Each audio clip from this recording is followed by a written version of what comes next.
Hey there. Just wanted to show you the water cooling solution for changing out the E3D V6 heatsink. So this up here is version 3.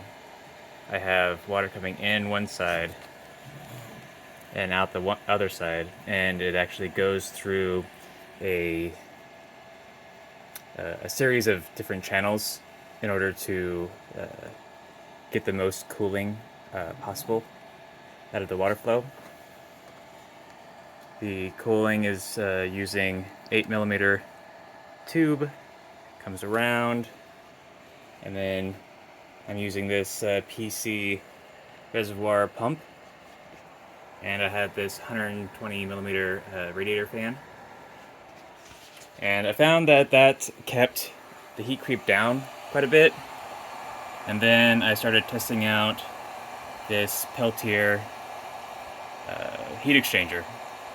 So on one side, I have the water going through, and on the other side, all the heat generated from the Peltier gets blown into the chamber. Well, I mean, currently the chamber is not built, but the hot air is coming out here into the build volume.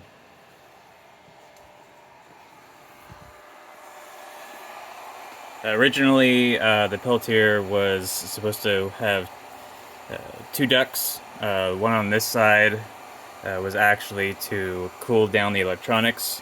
But currently, they're doing well as is. They don't currently need any additional cooling. Pardon the rat's nest. All of this is in testing. I haven't solidified my design yet. I still have to take this panel all the way back off and reorganize all of the electronics to make them flow. Yep. And so this is the version 2. This is the one that I've been making a batch of. Still not done yet, but I've finished this one. And so far, it's been pretty great. It doesn't have the cooling like the version 3, but it's a bit more compact, a little bit more upright. Probably better if you don't have too much vertical space or you want to keep it limited. So this, it's pretty simple. It is using pretty much all the hardware from an E3D V6. Right, this one I have the titanium heat break and the nickel-plated copper heatsink volcano.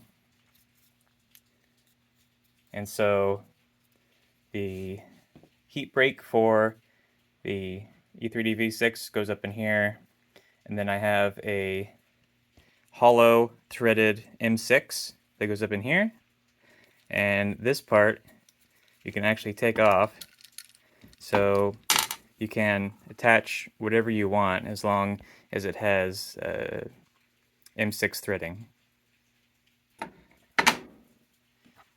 So the V3 is actually the size of the V6 hot end, and the V2 is just slightly longer, by a couple of millimeters.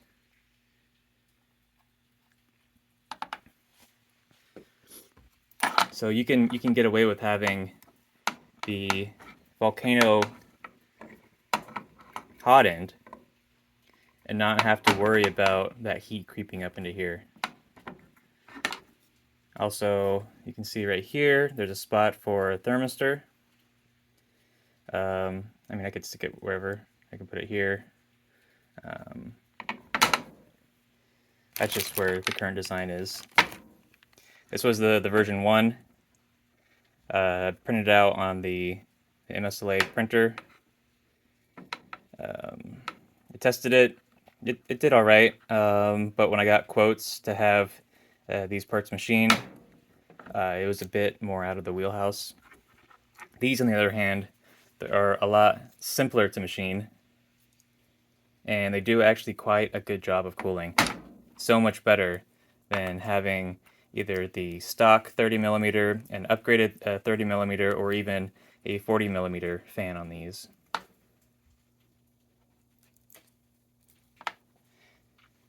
What's also pretty cool about having this threaded bit up here is you can take one of these adapters, these V6 adapters that go to a Bowden tube, and you can drill and thread the bottom of that.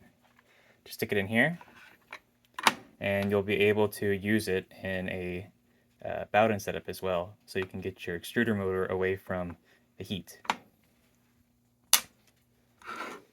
Currently, it's in the production prototyping phase, so I am seeing how kind of labor intensive it is to make them. So far, it's not too bad, but I'll probably have to sub it out and get them batch made, probably in batches of like 100, 200 or whatnot, and then that way anybody else who wants to buy them can actually get them at a pretty reasonable cost. The version 3, to make a one-off prototype, since it has all of these different angles on it, it cost about $160 to have this one made, and I probably could not have done it by hand with the precision that these guys machined it. So, but these, on the other hand, I can actually make these by hand, but it does take a while. It would be nice to subcontract it out to a company to make a large batch of them. I've been testing a lot of fittings. I found that the 8mm outer diameter tubing actually produces a lot of flow, and so you're able to get a lot of cooling power out of it. But I've been testing things like 6mm, 4mm, some hardline. That stuff works too. It just doesn't have the same amount of flow as the 8mm outer diameter, and it doesn't seem to be too obtrusive and extra compared to the rest of it. So if you have a cable chain like this one, this is one with the little flip up dudes. It fits perfectly in there with all the other wires. I mean, you can even bundle it together, and it actually keeps pretty nicely. So coupling that with the feeder tube, if you have a feeder tube or a Bowden tube, you can get pretty solid bundle of your cables in case you don't like to go the cable chain route, and so you don't have to worry about it flopping all over the place. Yeah, so let me know if some of you want to try out the version 2, and if I get enough feedback about people wanting to do the version 3, I can also get them batch made, but of course they're going to be a little bit more expensive. They're not going to be $160 a piece for you guys, just because I just got a one-off made. But they're not going to be as cheap as these would be. For right now, these ones, they're going to go out for free so that people can do some testing and see whether or not this solution is viable for other people with other style printers. And I'll probably do some more water cooling testing on this guy and more on this big printer with the dual X's.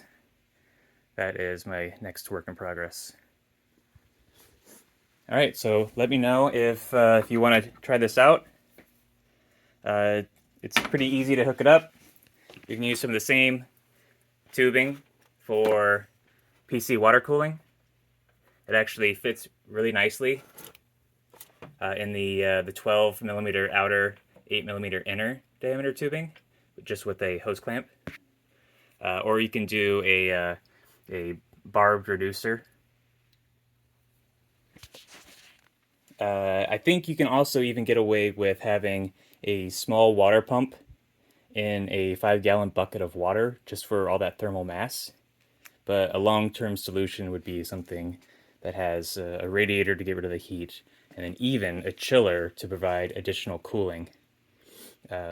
So far, I have not had any problems getting this up above 250 degrees Celsius, and it just stays completely cool all the way up in here. I periodically test it out, and it's just absolutely amazing.